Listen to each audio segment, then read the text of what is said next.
హామీల అమలు ప్రారంభమవుతుంది. రాష్ట్రంలో ప్రత్యేక హోదా విభజన హామీలు అమలు కాకపోతే ఈ రాష్ట్రానికి చాలా ఇబ్బందులు ఉన్నాయి. ఇప్పుడే చూస్తా ఉన్నాం, పోయిన 5 సంవత్సరాల్లో ఈ రాష్ట్రం 2.5 లక్షల కోట్ల రూపాయల అప్పులతో మునిగిపోయింది.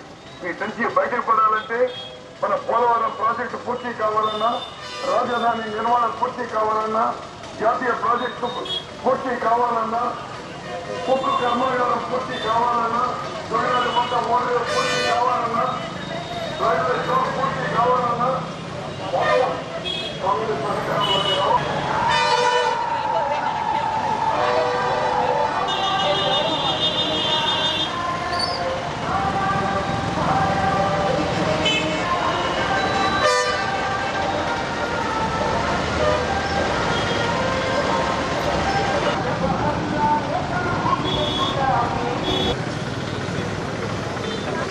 Hello.